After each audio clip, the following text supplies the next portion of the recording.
Ça n'a pas commencé avec Gaza. Ça a commencé, à mon avis, avec le 11 septembre, le début de la guerre contre le terrorisme. Mais on a pu avoir l'impression, après l'échec des interventions américaines en Irak et en Afghanistan, qu'on allait sortir de ça, et pas du tout. Netanyahou, c'est un voyou. Et moi, je ne crois pas du tout qu'il va tomber. Il a une majorité stable. Il compte sur l'extrême droite, mais il s'en sert pour dire « je ne peux pas changer de politique parce que sinon, il faut de… » Donc, à mon avis, son but, c'est de prolonger la guerre.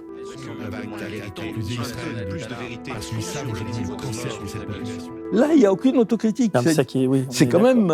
et c'est aussi parce que, globalement, dans les médias dominants, il n'y a qu'un son de cloche, quoi.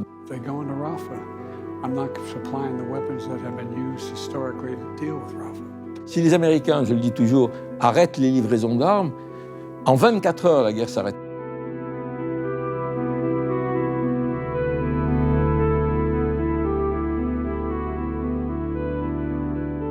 Alain Grèche, c'est un plaisir et un plaisir de lecture et un plaisir humain de vous. Parce que je vous lisais au Monde Diplo, vous avez 76 ans, vous étiez patron du Monde Diplo. D'ailleurs, vous étiez patron, puis à un moment donné, vous avez plus voulu être patron, vous êtes devenu… Non, je suis rédacteur en chef. Ouais. Et là, vous avez pris une retraite, mais en même temps, quand je lis le bouquin, je me dis qu'elle est active. Et puis, j'ai créé un journal en ligne qui s'appelle Orient 21. Voilà, ce que je voulais dire, qui suit le conflit à Gaza, le Proche-Orient, etc. Et donc, moi, j'ai dévoré votre livre parce que c'est un livre important, pas important par sa taille et par l'érudition qu'il a demandé, etc. Mais en fait, c'est le livre de quelqu'un qui depuis tout petit, j'allais dire, et s'intéresse à ces questions. Et il fait du bien, ce livre, parce que il est, il est factuel. Il repose sur des citations. Il y a une sorte de réflexion qui est permanente. Et c'est pas qu'il cloue le bec à tous les gens qui sont un peu fous en ce moment et qui s'inventent des mondes qui n'existent pas, mais il y a un peu de ça, quoi. Et donc, je me disais que la vérité prend du temps, c'est une sorte d'évidence, quoi. Mais que la vérité du 7 octobre n'était pas celle du 8 et n'est pas celle d'aujourd'hui.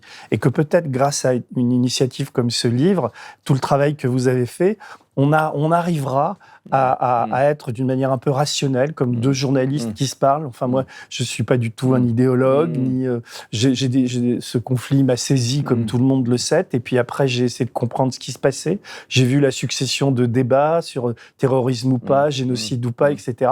Et j'invite tout le monde vraiment à lire ce livre, surtout les personnes qui participent de ce que j'allais dire de cette propagande israélienne, mais tous ces gens qui n'arrivent pas à penser librement et largement à lire le livre. Et je voudrais démarrer notre entretien par je suis un peu long, mais bon, c'est par la citation de Todorov qui dit dans votre dernier chapitre, qui évoque ce que Gaza fait au monde.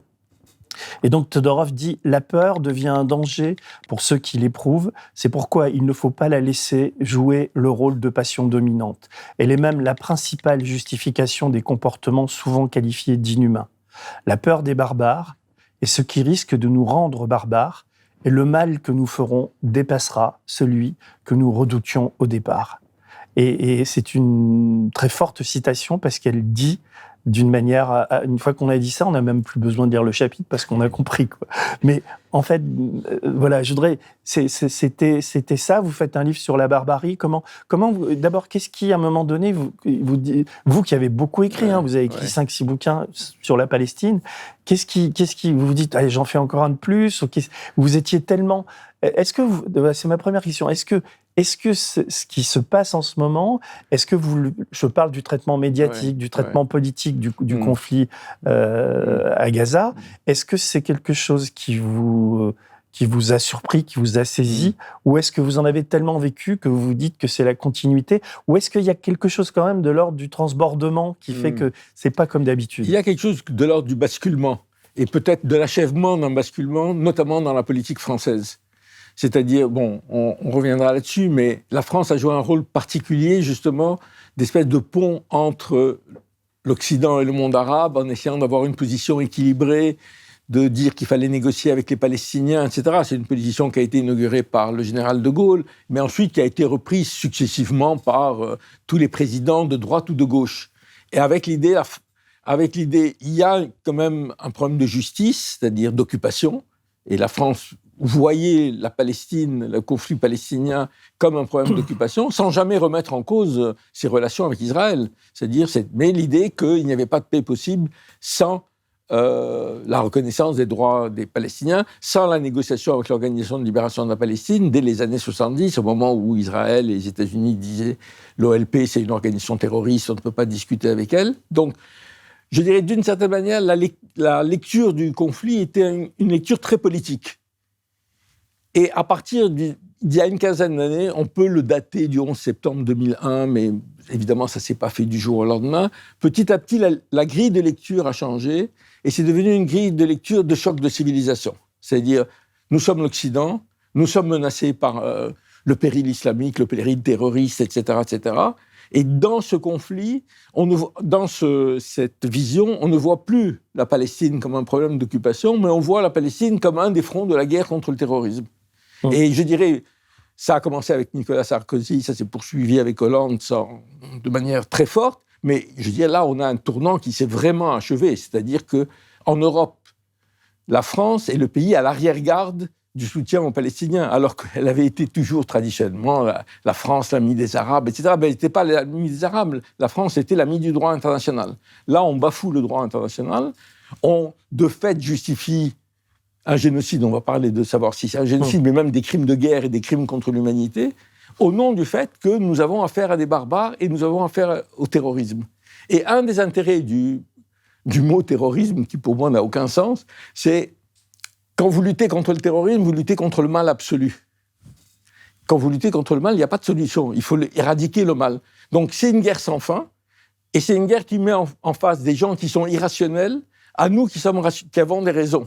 À des gens qui veulent nous massacrer sans aucune raison, à nous qui sommes des gens rationnels. Je crois que c'est ça qui est grave aujourd'hui, et ce qui a basculé dans les médias et dans les politiques, c'est un peu ça. Et dans toutes les forces politiques, moi je suis frappé, personne ne remarque que Éric Ciotti, président des Républicains, qui est le parti héritier des gaullistes, aujourd'hui il réclame le transfert de l'ambassade de France à Jérusalem, c'est-à-dire une position totalement pro-israélienne, alignée sur les Israéliens. Et vous citez beaucoup De Gaulle, d'ailleurs, dans le livre. De Gaulle qui n'était pas un ami d'Israël non plus. Enfin, il a toujours eu ses distances. Oui, mais en même temps, De Gaulle avait, en 67, bon, il va devenir...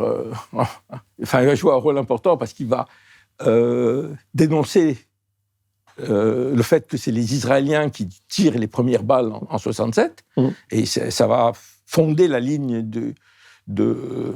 la ligne politique de la France, mais en même temps, c'est quelqu'un qui a beaucoup d'admiration pour Israël, qui a des bonnes relations avec Ben Gourion, qui échange des courriers, etc. Et je cite cette phrase qui est mémorable, parce qu'il a, en novembre 67, il donne une conférence de presse très, très importante, c'est la fameuse conférence de presse où il va parler des Juifs, peuple sûr de lui et dominateur, ce qui est à mon avis une formule très, très contestable pour beaucoup de raisons, mais il dit quelque chose de plus important, il dit... C'est novembre 67, c'est-à-dire Israël a occupé la Cisjordanie et Gaza depuis 2 mois. Il dit Israël organise l'occupation. L'occupation ne peut pas aller sans répression. La répression provoque la résistance, que Israël appelle le terrorisme. Il a dit, il a résumé vraiment ce qui allait se passer. Non mais... Et certains même redoutaient que les Juifs, jusqu'alors dispersés, n'en viennent, une fois qu'ils seraient rassemblés dans le site de son ancienne grandeur, n'en viennent à changer en ambition ardente et conquérante les souhaits très émouvants qu'il formait depuis 19 siècles. La France a bâti sa politique là-dessus.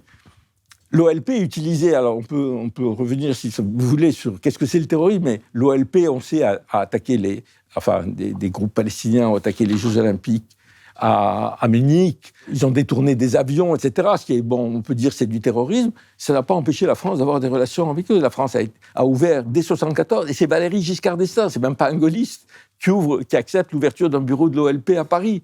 Donc, il y a une compréhension que le problème est politique. Ce qui est intéressant dans le livre, il y a les pages que vous avez sur le Hamas, c'est la manière dont vous inscrivez le Hamas dans une histoire plus large de la Palestine qui remonte à l'OLP et même avant. Et j'ai découvert en vous lisant quelque chose que je n'avais pas mesuré, mais vous me dites si je l'interprète mal, c'est que finalement le Hamas qu'on a décrit comme un groupe terroriste, etc., évidemment, il n'est pas que ça.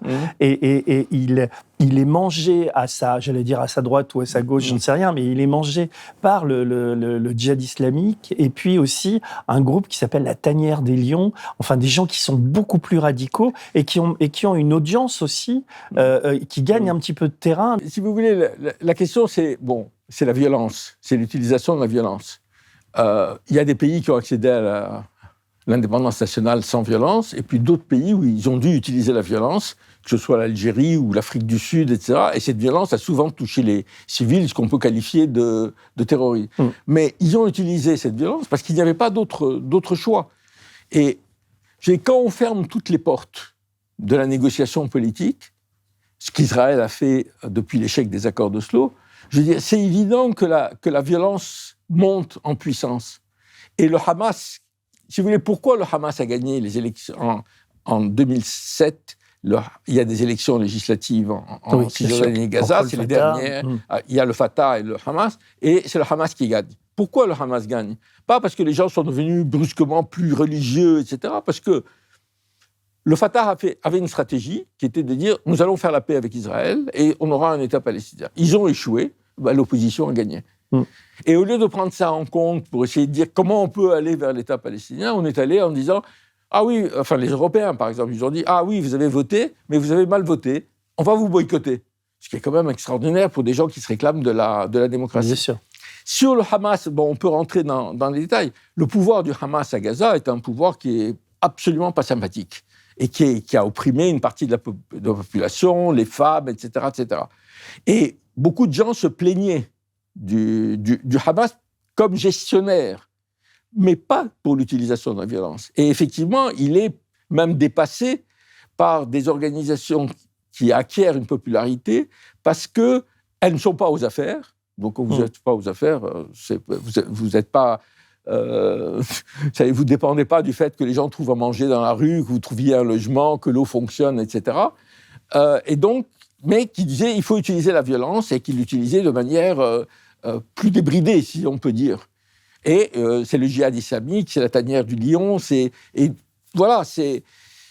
Mais encore une fois, moi, des fois, je dis, mais imaginez qu'est-ce que c'est Gaza. Je ne parle même pas de la Cisjordanie, mais Gaza. C'est un territoire de 2,5 millions d'habitants, sous blocus depuis plus de 15 ans, dans lequel les jeunes ne peuvent pas sortir, ne peuvent pas vivre normalement, ne peuvent pas faire des études normales, etc.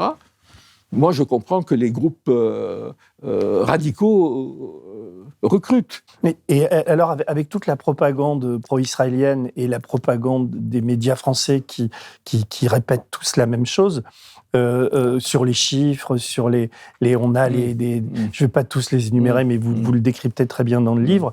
Vous appuyez, c'est pas des vues de l'esprit, mais vous appuyez sur des articles de presse anglo-saxons, israéliens, et vous démontrez d'ailleurs que sur le 7 octobre, il n'y a pas eu 1400 morts, mais il y en a eu 1200 d'après votre chiffrage, dont une partie, et ça, j'avoue que... 400 à 500, c'est des militaires et des policiers. Voilà, et il y a 600. Donc, il faut détruire une fois pour toutes le fantasme des 40 bébés, des femmes enceintes éventrées, etc. C'est absolument pas documenté. Mais là, aujourd'hui, des contre-enquêtes ont été faites. Mais aujourd'hui, dans les médias français, vous avez toujours des gens, et Meyer Habib et compagnie, qui continuent à répéter comme inlassablement les mêmes... Mais pas seulement Meyer Habib, qui est un excité, pire, oui, mais Gabriel Attal, au dîner du CRIF, il reparle de bébés égorgés. Ouais. Ce jour-là, ce 7 octobre, toutes les ignominies ont été commises. Les viols, les égorgements, les bébés sur lesquels on s'acharne, les femmes éventrées, les vieillards humiliés avant d'être massacrés. Je veux dire, je me suis demandé s'il croit à ce qu'il dit ou non. Et je pense qu'il croit. Je veux dire, c'est des gens qui ont été pris à leur propre propagande. Et moi, je rencontre encore des gens qui me disent « Ah, les bébés égorgés, et puis les bébés dans le four, et les femmes éventrées dont on a enlevé le fœtus. » Enfin, des choses qui sont absolument fausses. Alors, il y a eu des crimes commis par le Hamas, on pourra y revenir, mais ça n'avait pas cette ampleur. Et il faut bien, j'utilise le terme un peu ironiquement par rapport à une formule de Gilles Kepel, c'est de dire ils ont créé un génocide d'atmosphère. C'est-à-dire c'est ça, c'est votre chapitre là-dessus. Une atmosphère où le génocide est justifié. S'ils peuvent aller jusqu'à ouvrir les ventres des femmes enceintes, égorger des bébés, etc., finalement, c'est des animaux. C'est ce que disent d'ailleurs, c'est des semi-humains, etc. Ouais, donc on peut les tuer. Des animaux humains, ouais. Donc, voilà. אנחנו מטילים מצור מוחלט על העיר עזה. אין חשמל, אין מזון, אין מים, אין דלק. הכל סגור. אנחנו נלחמים בחיות אדם ואנחנו נוהגים בהתאם. Il y a un truc que j'avais pas relevé et c'est une information sur l'histoire de la Raf Party. Vous expliquez qu'il y a à peu près 200 victimes qui n'ont pas été identifiées parce qu'elles sont victimes de bombes israéliennes et que les corps étaient enchevêtrés. Et ça, c'est une enquête de journalistes israéliens. Alors, il y a un passage à un moment, pendant très longtemps, on va dire 1400, et puis brusquement, c'est tombé à 1200. C'est à 1200 sans qu'on comprenne pourquoi. Et en fait, il y a une enquête de journalistes israéliens qui montre qu'est-ce qui s'est passé dans la Raf Party, c'est-à-dire que en fait, les troupes israéliennes sont intervenues, elles ont bombardé, elles ont tué, brûlé. On a retrouvé des cadavres brûlés, on n'a pas su les identifier, on a cru que c'était des Israéliens, mais une partie c'était des Palestiniens. Ça a été tué par l'armée israélienne. Encore une fois, ça ne veut pas dire que le Hamas ou les Palestiniens n'ont pas commis de crimes de guerre, et tout assassinat de civils est un crime de guerre, mais ça n'a rien à voir avec ce qui a été dit. En plus, une des choses qui est difficile, c'est-à-dire, quand vous écoutez D'abord, un élément, c'est que maintenant, on sait que tout ça a été faux, mais il n'y a aucune autocritique des médias. Moi, j'ai vécu la guerre du Golfe de 1990-91, le Koweït, etc., où on a été abreuvé de mensonges répétés par nos médias, les médias américains, etc. Mais après, il y a eu une autocritique des médias. Il y a eu, ça n'a rien donné, puisque la preuve, c'est qu'on recommande. Mais là, il n'y a aucune autocritique. C'est quand même... et c'est aussi parce que, globalement, dans les médias dominants, il n'y a qu'un son de cloche, quoi. Donc, c'est impossible de remettre en cause ce récit. Mais l'autre chose importante à comprendre, c'est que...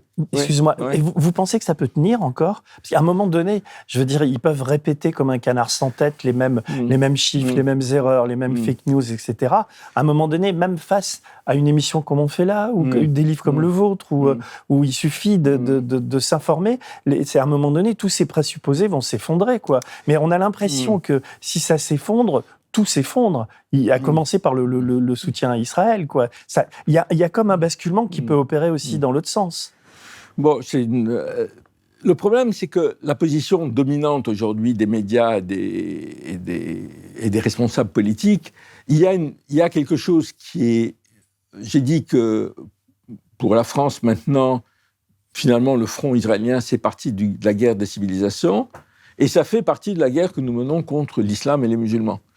Donc, il y a aussi l'utilisation, je veux dire, de l'islamophobie comme une arme de guerre pour c'est-à-dire, désigner les coupables, les frères musulmans, les choses qui menacent les Israéliens, qui nous menacent ici, etc. Et ça, c'est quelque chose qui est très ancré et sur lequel, malheureusement, c'est pas seulement les partis de gouvernement, c'est pas seulement l'extrême droite, c'est même une partie de la gauche qui reprend ce discours. Oui. Donc, c'est difficile à casser, mais bon...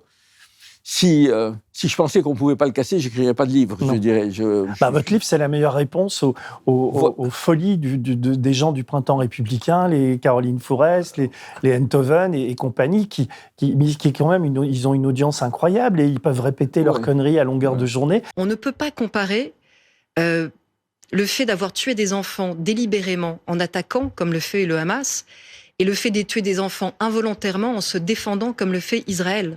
À un moment donné, c'est vrai que ça rentre dans la tête des gens. Oui. Et quand vous êtes là, vous essayez d'être un tout petit peu journaliste, quoi. Parce que là, même si les gens nous écoutent aujourd'hui, ils vont se dire, mais ils sont pro-israéliens, mais je suis pro-rien du tout, quoi. Je suis quelqu'un qui lit, qui se renseigne. J'ai lu le livre sur le 7 octobre, dont les pages sont parues dans Le Monde. Je lis la presse israélienne, et à un moment donné, il y a des évidences, quoi, quand on se renseigne un peu. Mais la paresse des journalistes français, de ces éditorialistes, éditorialistes ou de ces idéologues, pour le coup, du printemps républicain. Je veux dire, comment on lutte contre ça à un moment donné? Prenez un Bernard-Henri Lévy, qui est quand même le parangon de tout ça. Ouais. Mais si vous voulez, à propos de Bernard-Henri Lévy, je me suis payé son livre, si je peux dire, et demain c'est vendredi, sur mon journal Orient 21, on va publier une critique de ça. Le problème de la couverture du conflit depuis longtemps, c'est qu'il y a des spécialistes en France, des journalistes, toutes tendances confondues, parce que tout le monde n'a pas la sensibilité que j'ai, on peut avoir d'autres sensibilités de ça. En général, ils sont des professionnels. C'est-à-dire que ce soit Le Monde, Le Figaro, Libération, etc. Le problème, c'est que dès qu'il y a une crise, vous avez deux phénomènes. Un, c'est qu'on envoie massivement des journalistes sur place qui n'y connaissent rien et qui sont pris en main par les fixeurs israéliens qui parlent français, qui sont comme vous et moi. Il faut pas parler l'arabe, etc. Ça n'a pas besoin de parler l'arabe. Donc ça, c'est d'un côté. Et de l'autre, les éditorialistes qui, je crois, plus que dans les autres pays, il y a cette tradition intellectuelle, entre guillemets, en France, qui fait des éditorialistes, des gens qui s'estiment légitimes à parler de n'importe quoi, même, surtout, je dirais, quand ils ne connaissent pas. Vous donnez l'exemple, mais j'avais oublié, c'est Pujadas, quoi, vous pouvez le raconter, enfin, on va retrouver l'archive, d'ailleurs. Oui, c'est, je veux dire, sur Gaza, le fait que les gens ne sont pas si malheureux parce qu'ils peuvent trouver Ah oui, ça, c'est incroyable, c'est-à-dire, parce qu'ils trouvent à manger. Voilà. Et quand il y a eu cette séquence qui est vraiment un scandale absolu... Est-ce qu'il est temps de tirer la sonnette d'alarme parce qu'on est effectivement en situation de famine, ou bien est-ce qu'il y a exagération, ou bien est-ce qu'il y a, notamment dans les images qui sont mises en avant, une forme de manipulation? Daniel Schneiderman a publié sur Twitter une photo du ghetto de Varsovie où on voit des gens manger en disant mais regardez, ils mangeaient très bien, etc., etc. Donc, mais tout est comme ça, c'est-à-dire. Et puis il y a quand même autre chose, c'est-à-dire aujourd'hui on parle beaucoup de l'antisémitisme. Moi, ce qui me frappe, c'est le déferlement anti-arabe. Et après, on va accuser Israël parce qu'ils savent aujourd'hui le cancer qu'est cette population qui est aujourd'hui à qui on a tout donné. Et comment dire, les gens qui disent, mais est-ce que les civils, il y a eu des gens qui l'ont dit clairement, est-ce que les civils de Gaza sont des innocents? Puisqu'après tout, les adultes ont voté en majorité. Enfin, je veux dire, tous les Gazaouis sont complices, voilà, il faut les éliminer. Donc, on peut les éliminer. Et il y a eu des appels vraiment au meurtre sur les télévisions et radios françaises. Personne, il n'y a eu aucune protestation. Et on parle d'actes antisémites qu'il faut effectivement dénoncer. Mais ce qui, moi, me frappe sur les réseaux sociaux, c'est le déferlement de propagande, de haine contre les gens qui ont des prénoms arabes ou des noms arabes. Mais d'ailleurs, je l'avais relevé ça, mais quand vous le racontez par vous, ça devient édifiant. C'est ce porte-parole de l'armée israélienne qu'on a vu partout, Olivier Rafovitz, oui, c'est ça, dont l'épouse, Roxane, on la voyait partout. Moi, j'avais pas percuté que c'était son épouse. Donc, elle fait un film pour Complément d'enquête, je crois, qui est quand même un film de propagande. C'est un peu décevant de voir Complément d'enquête se compromettre à ça. Et lui, son CV, quand même, il était chez Lieberman, donc c'est un homme politique d'abord, c'est un militant politique d'extrême droite, bien facho, quoi, et qui engueule tous les journalistes et tout. Et ça passe comme crème, quoi. Il y a deux choses. Comme ça. Il y a deux choses. Pour lui, particulièrement, c'est d'abord qu'il est reçu extrêmement bien par tout le monde et qu'il a des réseaux, Bernard-Henri Lévy, et tout le monde considère que c'est normal. Si vous êtes israélien, si vous êtes d'extrême droite, mais vous êtes israélien, c'est pas un problème. Donc, il y a cet aspect qui est quand même... Et puis, il y a le fait qu'il ment sans que les journalistes répondent. Et que quand ils répondent, il y a deux cas que je cite... sur TV5. Sur TV5. C'est hallucinant. C'est quand même intéressant à suivre. Il fait son travail de journaliste, c'est-à-dire qu'il le confronte en lui disant... Comment il s'appelle Mohamed Kassi. Oui, c'est ça, Kassi. Ouais. En plus, évidemment, le fait qu'il soit arabe, de non-arabe, ça veut dire que sur les réseaux sociaux, il a tout de suite été attaqué. Mais le plus scandaleux, c'est qu'il fait son travail normal de journaliste, il est désavoué par sa direction. Ça, c'est dingue. Ouais. Il va devant l'Arcom, qui lui donne raison, et la direction refuse de revenir sur sa condamnation. C'est quand même un truc incroyable. Et ce qui m'a interpellé, c'est l'argument de Rafovitch, le porte-parole israélien. Il dit, comment vous osez poser des questions à une démocratie ? Alors, si on ne peut pas poser des questions à une démocratie, et puis il y a l'idée aussi, une démocratie ne peut pas commettre de crimes. C'est comme quand il n'y a qu'en France qu'on ne peut pas discuter de savoir si ce que fait Israël à Gaza, c'est un génocide ou non. En Espagne, en Belgique... Ça se discute, non, mais on peut avoir une discussion. Il peut y avoir une discussion, mais laissons avoir une discussion. Mais dire, par principe, comme c'est un génocide et que les Juifs ont été victimes d'un génocide, ils ne peuvent pas être mis en cause. Et puis, même, il y a le fait que c'est une démocratie. C'est comme si on disait la France en Algérie, c'était une démocratie. Et c'est vrai que le régime français de la 4e République est une démocratie. Et ça n'empêchait pas de commettre des crimes de guerre et des crimes contre l'humanité. Vous donnez aussi l'exemple de ce Julien Baloul, là, qui est une sorte de militaire journaliste. Oui, c'est-à-dire pendant très longtemps, il a été camouflé, c'est-à-dire on le présentait un citoyen de Tel Aviv qui, chaque fois qu'il y avait une crise, donnait son avis, alors que c'était un porte-parole. En fait, il était lié à l'armée, il était bon. Alors maintenant, c'est plus difficile parce qu'il a été, entre guillemets, démasqué. Mais au-delà, ça quand même, dans les premiers temps du conflit, il était partout, quoi, sur LCI, il est partout, sur... Mais il y a aussi cet aspect, c'est quand même... moi, ça me frappe. Israël, soi-disant démocratie, liberté de la presse, a interdit à tous les journalistes d'aller à Gaza. Ah oui. Et les journalistes à Jérusalem, les journalistes israéliens comme étrangers, ont protesté. Ils ont écrit à la Cour suprême israélienne. Ils ont été déboutés. La Cour a dit que la priorité, c'est la sécurité d'Israël. Bon.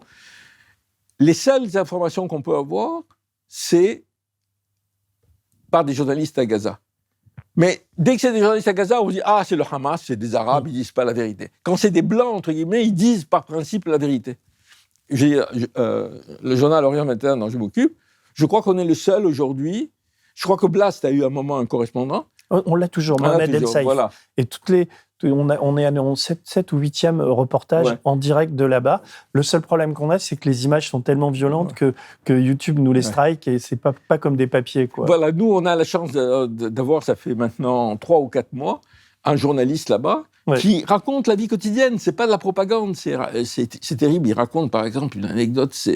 Il dit quand il y a les bombardements, il a un fils de 4 ans, je crois, qui est terrifié par les bombardements. Et il dit quand il y a les bombardements, j'ai appris à mon fils à applaudir et j'applaudis avec lui, comme si c'était un truc joyeux.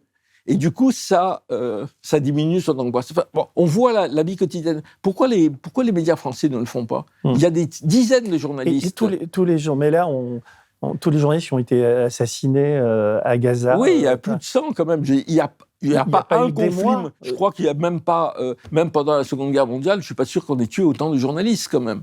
Et il faut dire que nos confrères français ne sont pas beaucoup mobilisés pour les journalistes. RSF un tout petit peu, mais... Oui, très peu. Et puis il y a eu une manifestation, il y avait 20 personnes, quoi, je veux dire. Donc c'est quand même problématique. Alors, à vous lire aussi, je pourrais vous citer, mais ce que vous racontez aussi, ce que je n'avais pas non plus perçu, c'est la preuve que vous êtes un observateur très assidu de tout ça, c'est dès 2010... Netanyahou commence, parce qu'il y a cette histoire de antisémite et antisémite, quoi. Et en gros, que Le Pen soit antisémite, ça veut dire, il y a que les dirigeants du Front National aujourd'hui qui le refusent. Mais vous dites que dès 2010, Netanyahou commence à tisser des liens avec l'extrême droite européenne, quoi. Et il fait venir des leaders d'extrême droite. Certains, les pires antisémites, des pro-nazis, des types qui veulent la mort des Juifs, etc. Et ils copinent avec... et là, j'avoue qu'il y a un blanc, quoi. Comment vous l'expliquez, Alors, ça ? D'abord, il faut dire que cette alliance, elle a commencé avec les évangéliques. Américains, là. Américains. Qui ont une lecture très particulière de la Bible, qui est le retour du Messie se fera quand tous les Juifs seront regroupés en Palestine. Donc, il faut qu'ils aillent en Palestine, ou en Israël maintenant. Mais ce qu'ils ne disent pas, ou ce qu'ils disent, mais que personne n'écoute, c'est que quand le Messie arrivera, les Juifs seront obligés soit de se convertir, soit seront massacrés. Ce qui est quand même... Et c'est ces gens-là qui constituent en Israël la principale base de soutien, aux États-Unis, la principale base de soutien à Israël. Mais vous avez raison, c'est-à-dire que depuis la montée des mouvements d'extrême droite, pour qui, en Europe, l'ennemi essentiel, c'est les musulmans, ce qui ne veut pas dire que les juifs ne le sont pas, mais je dirais que c'est l'ennemi secondaire et on s'occupera d'eux une fois qu'on se sera occupé des musulmans. Il y a une alliance qui s'est faite entre tous ces partis d'extrême droite qui défendent Israël inconditionnellement. C'est l'idée que l'extrême droite... il reste des partis nazis qui sont vraiment des antisémites... non guérissables, je dirais, mais c'est pas ça qui représente la force. La force essentielle, c'est ces grands partis d'extrême droite avec qui Israël a un accord. Il y a un journaliste israélien qui a écrit « Rendre l'extrême droite cachère ». C'est cachère, c'est-à-dire conforme à la loi juive. Il rend l'extrême droite cachère. C'est-à-dire vous pouvez être antisémite, si vous soutenez Israël, c'est pas un problème. Et ça, c'est vraiment quelque chose d'inquiétant. Même l'AfD, enfin même les Allemands actuellement, ont des liens. Alors là, il y a des petits soucis quand ils vont en Israël. Ils sont divisés aussi, l'AfD, parce que bon... Mais oui, mais je donne l'exemple de la Roumanie, où l'ambassadeur israélien, sous pression de Netanyahou, prend contact avec une organisation d'extrême droite roumaine qui explique que la politique menée par le gouvernement roumain pendant la Seconde Guerre mondiale était très, très positive, alors qu'ils ont contribué au massacre des Juifs, et à la Shoah, etc., etc. Donc, on voit le cynisme absolu. Mais c'est sûr qu'aujourd'hui, l'antisémitisme est devenu l'arme ultime. Et moi, ça me frappe sur les mouvements étudiants. La seule chose qui intéresse les médias français, américains, etc., est-ce qu'ils sont antisémites ? Ils ne sont pas antisémites. Il y a beaucoup de juifs. La caractéristique de ce mouvement, notamment aux États-Unis, c'est la participation des jeunes juifs. Et en même temps, on a l'impression que le seul débat, est-ce qu'il y a des dérapages antisémites ou est-ce qu'ils sont fondamentalement antisémites ? De toute façon, pour Netanyahou, à peu près tout le monde est antisémite. L'ONU, la Cour internationale de justice, la Cour pénale internationale, Amnesty, etc. Voilà. Vous écrivez d'ailleurs, pour que les gens comprennent un peu votre livre, je vous cite la page 67. Depuis, les relations de Netanyahou avec cette mouvance et ses dirigeants se sont renforcées, notamment avec Viktor Orban, Premier ministre hongrois, malgré ses déclarations antisémites. Vous relevez tout ce qu'il a dit sur Soros, sale juif qui est caché, etc. Et qui fait vous parlez de révisionnisme historique. En Pologne, l'arrivée au pouvoir en 2015 du parti Droit et Justice, qui restera aux commandes jusqu'en 2023, n'empêchera pas les relations avec Israël de se développer. C'est ce qu'explique Dominique Vidal, le journaliste du Monde Diplo. Alors même que ce parti adopte une loi criminalisant la critique de la collaboration avec le Troisième Reich et prévoyant jusqu'à 3 ans de prison contre les personnes coupables d'attribuer à la nation ou à l'État polonais la responsabilité ou la co-responsabilité des crimes nazis commis par le Troisième Reich allemand. Une loi qui va libérer la parole antisémite en Pologne, etc., etc. Donc c'est vrai qu'à un moment donné, je veux dire... on est chez Ionesco, quoi. Il y a quelque chose de tellement absurde, de tellement incompréhensible. Oui, mais en fait, c'est pas si incompréhensible de ça. C'est-à-dire, si vous partagez l'idée qu'aujourd'hui, le conflit essentiel, c'est entre l'Occident et le monde musulman, le terrorisme islamique, etc., vous êtes dans cette logique. Et vous êtes dans une alliance que vous pouvez considérer comme tactique, en répétant ce que l'alliance anti-nazie entre l'Union soviétique et les États-Unis et le Royaume-Uni. C'est-à-dire que vous êtes dans une guerre de civilisation, et il y a les ennemis principaux et puis les ennemis secondaires.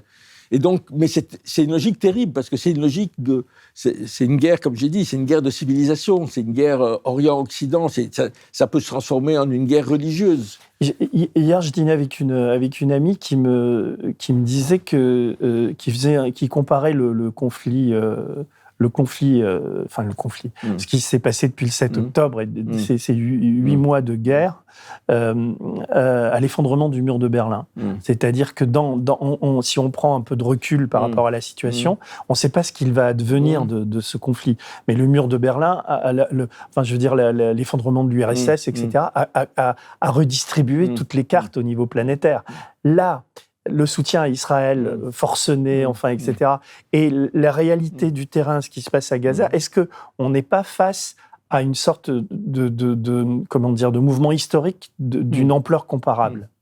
Une des raisons pour lesquelles j'ai fait le livre, c'est pas seulement parce que la situation des Palestiniens est insupportable et ce qui se passe là-bas est insupportable, c'est aussi parce que c'est un peu le sens de mon dernier chapitre, ce que Gaza fait au monde.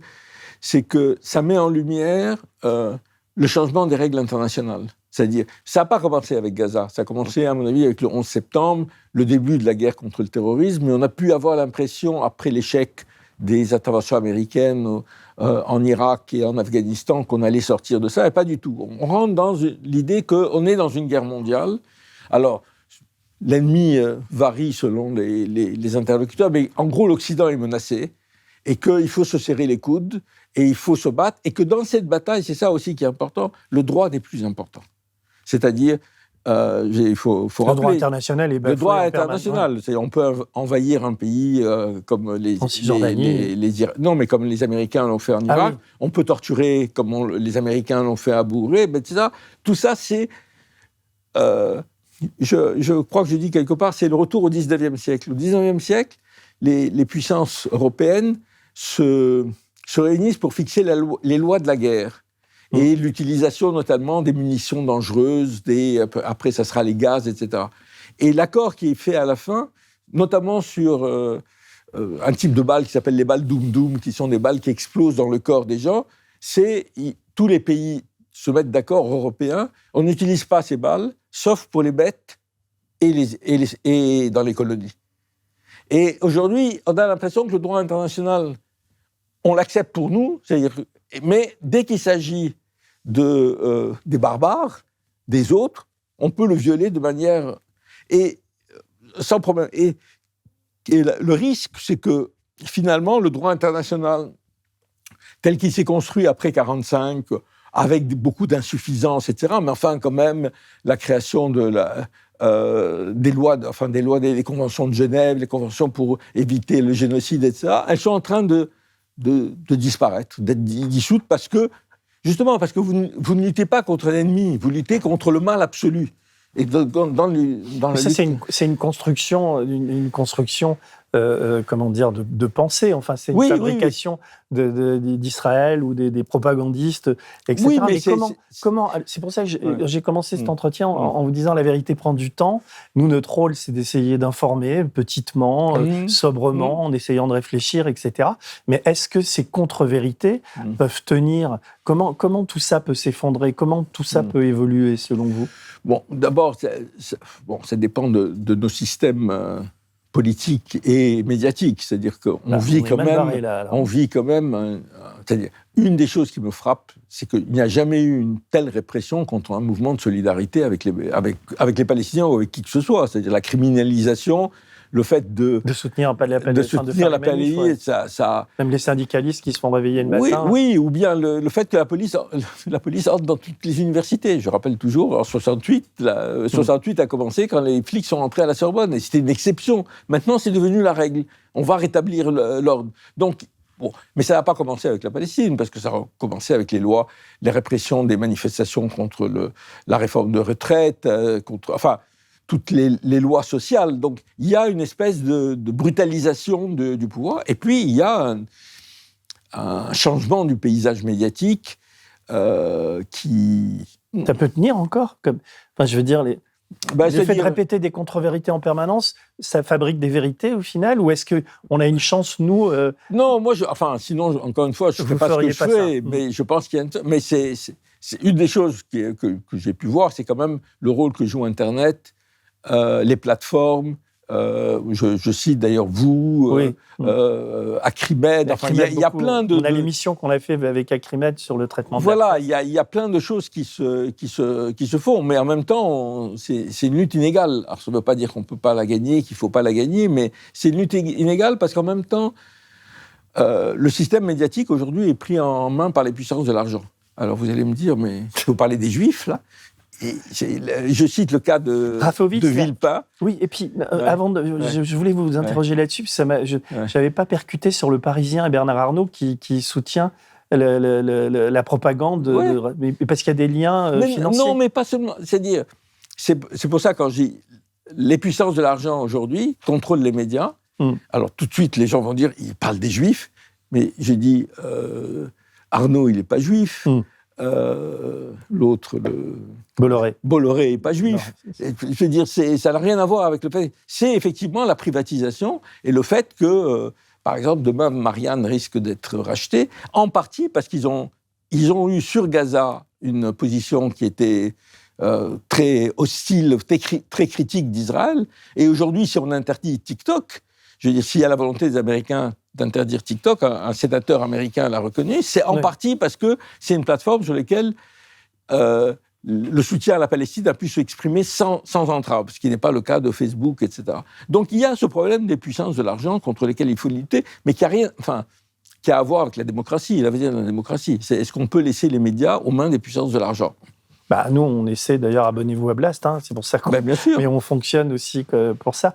Je voulais, à titre personnel, je vais vous raconter, j'ai un de mes amis, je peux dire son nom, c'est Raphaël Pitti, le médecin urgentiste qui habite Metz, la même ville où j'habite, m'a raconté qu'il était au restaurant la dernière fois avec un ami, il parlait, etc. Et lui a eu des propos, parce qu'il revient de Gaza, il parle d'un génocide, quoi. Il s'est fait gifler avec une serviette par quelqu'un qu'il ne connaissait pas, qui était juive, et qui l'a agressé verbalement. Et je pense qu'il a été marqué par ça.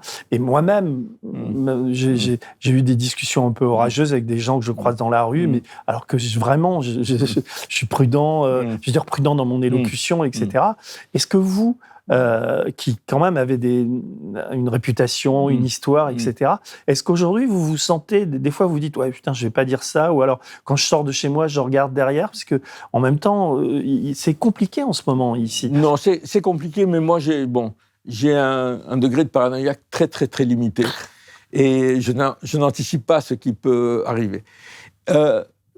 En plus, je ne suis pas sensible à l'accusation d'antisémitisme parce que ma mère est juive, donc je suis juif et je me réclame d'une tradition juive, comme je vous le disais tout à l'heure, qui a toujours existé dans le judaïsme et qu'Israël est en train d'étouffer, qui est la tradition internationaliste, la tradition de solidarité internationale. Donc, moi, je me rappelle, on a oublié, mais il fut un temps où Edgar Morin a été poursuivi, c'était au moment de la seconde intifada, et a été condamné avant d'être réhabilité, comme antisémite. Je veux dire, il y a et j'avais un ami journaliste qui a été aussi poursuivi, et pour lui, c'était traumatisant. Moi, je veux dire, ça me fait rien. Je veux dire, de toute façon, je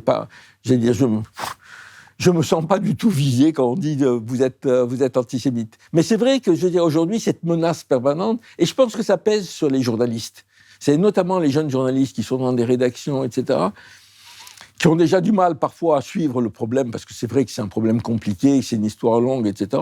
Pourquoi il va aller risquer sa carrière, risquer sa réputation parce qu'il est journaliste. Oui, et qu'il n'est pas propagandiste, quoi. Oui, mais il devrait. Mais après, les êtres humains sont ce qu'ils sont. Hein, je veux dire, il n'y a pas forcément le courage. Et puis il n'y a pas, l'autonomie d'un jeune de 25 ou 30 ans par rapport à sa rédaction, par rapport au risque d'être licencié, etc. Elle n'est pas.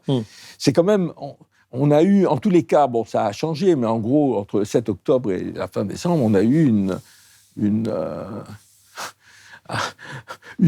domination d'un discours d'un pays totalitaire, quoi, dans lequel, des fois, j'ai dit, écoutez, moi, je ne vous demande pas de n'écouter que ma voix, parce qu'il y a beaucoup de voix, et je sais que même quand on connaît tous les éléments, on n'a pas forcément les mêmes appréciations. Mais accepter le pluralisme. Or, aujourd'hui, on vous dit clairement non au pluralisme. Et les gens qui vous disent non au pluralisme, c'est les gens qui ont défilé en disant « nous sommes tous Charlie ». C'est quand même une chose incroyable.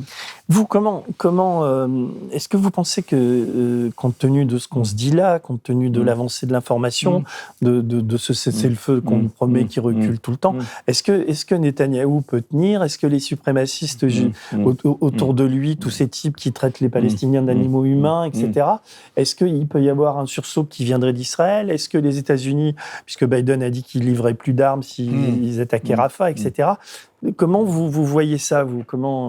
Moi, je suis un peu sceptique. Les Américains, ils disent ça, mais en même temps, là, il y a...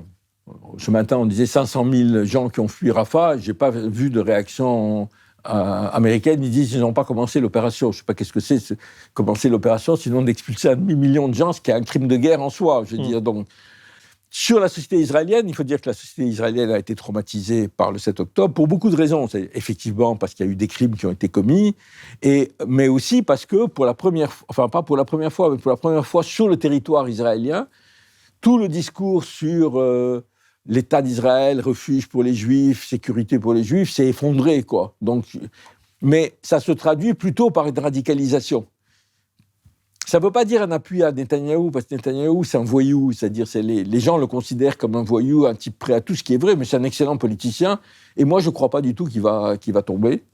Il a une majorité stable, il compte sur l'extrême droite, mais il s'en sert pour dire « je ne peux pas changer de politique, parce que sinon, il faut de... » Donc, à mon avis, son but, c'est de prolonger la guerre, parce que le moment où la guerre s'arrête, il va y avoir quand même des répercussions, il va y avoir une commission d'enquête sur qu'est-ce qui s'est passé le 7 octobre, etc. Mais même dans ces conditions, je ne suis pas du tout sûr qu'il perdra. Je veux dire, c'est pas du tout évident. Il y a quand même une population, dans les sondages, entre 70 et 80% des Israéliens juifs qui sont d'accord pour qu'on affame Gaza. C'est quand même, je veux dire... Quelqu'un pourrait dire c'est l'effondrement des valeurs juives humanistes, quoi, qui se traduit là-dessus. Et on dit, enfin c'est ce qu'on lit dans le monde ou partout ailleurs, que en Israël, une majorité d'Israéliens, large majorité, y compris à gauche, est favorable à la poursuite de la guerre. Oui, enfin, c'est un peu plus compliqué que ça parce qu'il y a quand même la question des otages. Le Hamas avait compris ça, ils n'ont pas pris des otages pour rien, c'était l'idée que ça leur donnait une possibilité de négociation. Et donc, il y a une partie de la population qui dit il faut négocier quel que soit le prix, c'est-à-dire y compris en renonçant à l'idée que nous allons détruire le Hamas, etc. etc. Et ça, c'est je pense que c'est une partie pas négligeable de la population. Mais il y a une partie de la population qui dit, bon, tant pis pour les otages. Si je vous écoute et si je vous entends, si je comprends ce que vous... en même temps, on ne peut pas pronostiquer, c'est pas l'idée, mais si on se projette un peu quand même, l'idée c'est de réfléchir à l'avenir. Déjà d'ailleurs, dans les chiffres, j'ai vu que vous étiez plutôt sur 52 000 que sur 35 000 victimes dans les projections que vous faites. Et en même temps, ça veut dire quoi ? Ça veut dire qu'ils vont continuer en Cisjordanie à virer les Palestiniens, ça veut dire qu'ils vont entièrement détruire Gaza. Ça veut dire qu'on va se retrouver à la rentrée de septembre, il y aura 100 000 morts. Ça veut dire que...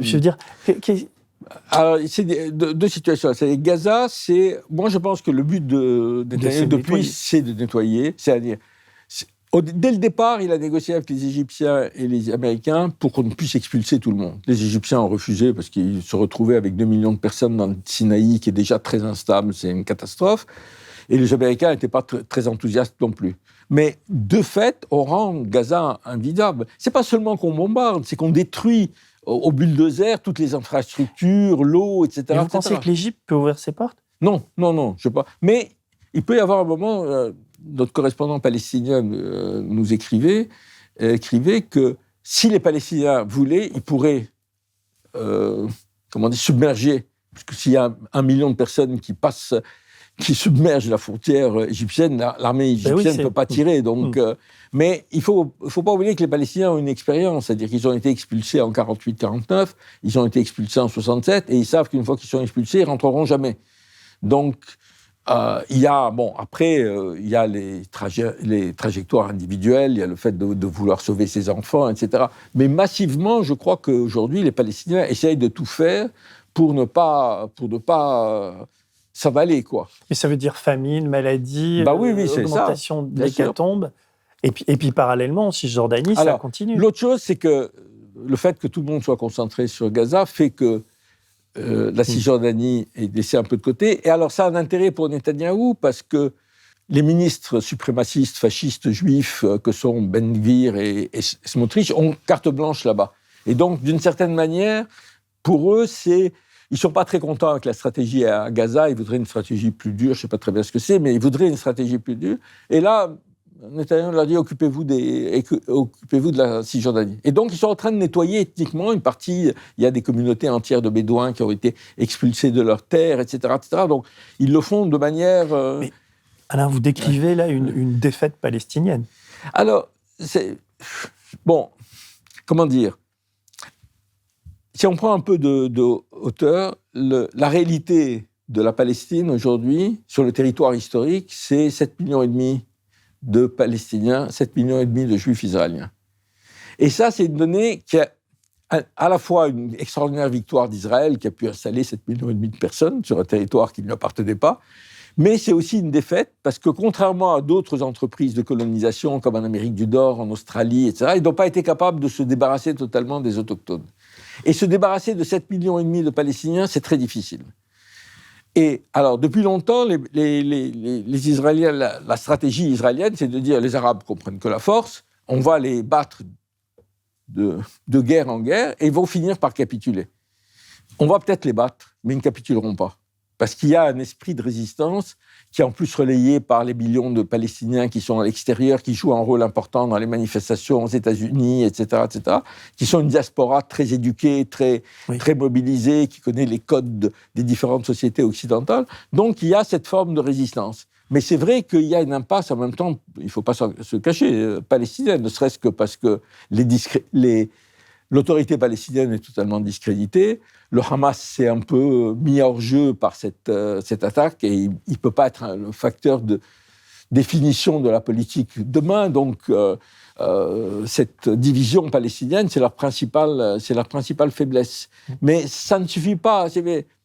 Une victoire, je crois que c'est Clausewitz qui dit, c'est-à-dire que une victoire militaire signifie qu'on amène l'ennemi à accepter la défaite. Il ne peut pas y avoir de victoire si...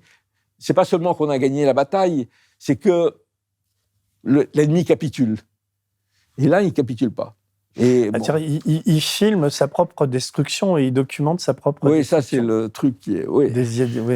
Mais en même temps, je veux dire, moi, une des choses qui me frappe dans les correspondances de le gars qui est correspondant pour Orient 21 à Gaza, c'est en même temps la vie continue. C'est-à-dire, il faut... Vous savez, il y a eu toute cette polémique parce qu'on voyait des gens, des Palestiniens se baigner à Gaza, et les Israéliens, vous voyez, vous dites qu'ils sont malheureux, etc. Et notre correspondant disait, mais parce que nous aimons la vie. Et parce que tous les gens aiment la vie. C'est-à-dire que même dans les pires conditions, les gens essayent de vivre. Même dans le ghetto de Varsovie, les gens essayaient de survivre, il y avait une vie, etc. Donc, il y a cette volonté de vivre, de résister, qui n'est pas forcément politique au sens de nous voulons telle solution politique, mais on est là et on reste. Parce que sur le Hamas, parce que l'éradication du Hamas, c'est toujours le projet ultime de Netanyahou et de Tsahal. Donc, est-ce que vous, là, dans votre bouquin, on a l'impression que les tunnels, tout ce qui a été raconté, vous n'y croyez pas? En tout cas, on sait aujourd'hui que dans les hôpitaux, il n'y avait pas comme on l'a raconté tout le temps, autant il n'y avait pas d'armes de destruction massive, autant il n'y a pas les hôpitaux n'ont pas servi à tout ça. Mais je veux dire, qu'est-ce qu'ils peuvent faire de plus? Est-ce que vous y croyez? Comment le Hamas est organisé? Ils ont organisé un réseau souterrain, militaire, extrêmement bien organisé. Mais je cite aussi, pour comprendre, on est dans une guerre urbaine. On n'est pas dans une guerre où les Israéliens peuvent dire bon, nous on avance notre armée, vous avancez votre autre, comme un champ de bataille Austerlitz, Waterloo, etc. C'est une plaisanterie. Je cite Uri Avneri, qui est un militant historique de la paix, qui est un militant sioniste convaincu, qui s'est battu en 47-48 pour la création de l'État d'Israël, les armes à la main, etc., et qui est devenu un militant de la paix. En 2014, au moment d'une des invasions israéliennes de Gaza, où l'armée israélienne utilisait l'argument ils se servent des civils comme otages. Il faisait un communiqué de l'armée de la Wehrmacht allemande devant Leningrad. Dans la ville de Leningrad, une dangereuse organisation terroriste s'est réfugiée, c'est l'armée rouge, et il nous oblige à bombarder les civils pour venir à bout de l'armée rouge. Je veux dire, le ghetto de Varsovie, les Allemands auraient pu dire la même chose. Les combattants du ghetto de Varsovie, ils se protègent au cœur de la population. C'est absurde, je veux dire. Les guerres urbaines, c'est ça. Les guerres urbaines, les gens se cachent. C'est pas que... On n'est pas dans des territoires de milliers de kilomètres carrés. Je crois que Gaza-ville faisait 50 kilomètres carrés, je veux dire, avec 700 000 habitants, quoi. J'essaie de retrouver ce que... À un moment, vous citez Begin, qui était considéré comme un terroriste et qui, en même temps... C'était quoi J'avais relevé ça. Begin, entre 1942 et 1945, a participé, et 1947, a participé à la lutte contre les Britanniques. Oui. Et il a été recherché par les Britanniques comme un terroriste. Oui. Et ils utilisaient l'arme du terrorisme, c'est-à-dire encore une fois, je n'aime pas tellement l'expression, mais simplement de tuer des civils. Dans des actions militaires ou non militaires, c'est de tuer des civils. Et ils ont fait ça, il a été recherché. Et il faut rappeler que Begin et son groupe qui vont arriver au pouvoir en 1977, Ben-Gurion le traite de nazi. Je veux dire, donc, bon, voilà, c'est... Si vous voulez, la notion de terroriste, on sait que l'OLP a été qualifié de terroriste et les Israéliens ont fini par négocier avec eux. Le FLN algérien a été qualifié de terroriste, on a fini par négocier avec eux. Le problème, c'est, est-ce qu'il y a un problème politique ? Oui. Et comment on le règle ? Alors, la solution est plus compliquée en Israël-Palestine qu'elle n'était en Algérie, mais... Et alors, ma dernière question, parce qu'on s'était dit 1 heure, j'ai l'impression qu'on a un tout petit peu débordé, je vais me faire engueuler, mais ça peut venir de l'international. Est-ce que l'Iran, est-ce que les États-Unis, est-ce que la Russie, est-ce que la Chine, est-ce que, à un moment donné, où est-ce qu'on va laisser la situation pourrir, se détériorer encore des mois, des années ? Écoutez, c'est difficile de dire, la solution peut... Enfin... il y a les armes, quand même. Il y a les armes, alors... il faut bien voir que la position de l'Iran est assez ambiguë. C'est-à-dire, l'Iran ne veut pas d'une guerre, pour des raisons diverses, y compris la difficulté de politique intérieure, parce qu'ils ont rétabli les relations avec l'Arabie saoudite, etc. Donc, ils ont l'alliance avec le Hezbollah, et ils ont décidé de faire pression sur le nord d'Israël, en attendant qu'il y ait une paix. Mais pas trop. C'est-à-dire, c'est une escalade mesurée. Ça peut déraper, mais pour l'instant, c'est une escalade mesurée. Les seuls qui ont eu une attitude un peu différente, un peu originale, si on peut dire, c'est les Houthis du Yémen, qui ont empêché le trafic en mer Rouge. Eux, ils sont liés à l'Iran, mais ce n'est pas des agents iraniens. Ils ont leur propre stratégie, parce qu'il y a un vrai soutien en Palestine. Vous regardez les images des manifestations à Sanaa, notamment, c'est impressionnant, je veux dire. Et effectivement, la population est avec. Et puis, pour des raisons diverses, pour eux, se réclamer, essayer de faire quelque chose sur la Palestine, c'est important. Maintenant, le reste des pays ne fait pas grand-chose, il faut le dire. Les pays arabes, d'abord, ont totalement démissionné. Je veux dire, ils restent très passifs, même s'il y a aujourd'hui des tensions entre l'Égypte et Israël. Et le problème, c'est, pour moi, en tous les cas, qui suis en France, c'est la position française et européenne. Il y a des choses à faire, et les choses à faire, c'est des sanctions contre Israël. Je veux dire, Israël commet des crimes de guerre, continue la guerre, et on pourrait prendre des sanctions extrêmement efficaces. Alors, l'idée qu'Israël ne cède pas aux pressions, c'est bullshit, comme disent. C'est-à-dire, si les Américains, je le dis toujours, arrêtent les livraisons d'armes, en 24 heures, la guerre s'arrête. Arrête toutes les livraisons d'armes. Et si l'Union européenne suspend l'accord d'association avec Israël, ça n'arrête pas la guerre tout de suite, mais je peux vous dire que c'est un coup majeur porté à Israël et qu'ils feront attention avant de continuer la guerre. Donc il y a des choses à faire, et il faut mais malheureusement, alors que des pays comme la Belgique, saluons la Belgique, l'Espagne, l'Irlande, Malte, la Norvège, etc., vont reconnaître l'État palestinien, appellent à des sanctions, etc., la France reste particulièrement passive et particulièrement hypocrite. Je dois dire que pour ceux qui ont connu la période où il y avait une politique de la France au Proche-Orient, c'est vraiment triste. Oui, oui. On a un peu honte, non ? Voilà, absolument. Bon, c'est difficile de sortir avec une note positive d'une conversation comme ça, mais moi j'étais ravi vraiment de vous rencontrer. C'est la première fois. Vous avez fait un livre que j'invite tout le monde à lire. Merci beaucoup Alain Grech d'être venu. J'espère peut-être qu'on va se revoir pour documenter la suite. Je ferais bien une collaboration avec Orient 21 sur certains papiers qu'on pourrait publier. En tout cas, abonnez-vous à Blast. On a vraiment besoin de vous pour continuer à faire des émissions comme celle-là et pour inviter des Alain Grech. Et nous, on va essayer de tenir bon, quoi. On va continuer à faire des films. On a un film sur Netanyahou, criminel de guerre. Là, oui, j'ai vu. Et on va demain, il passe ce soir, mais comme l'émission est enregistrée, voilà. Et comment dire. Et on prépare un autre film sur Gaza et on est très mobilisé sur ces questions. Et on fait du journalisme. Bravo à vous et merci en tous les cas. Merci beaucoup. Merci.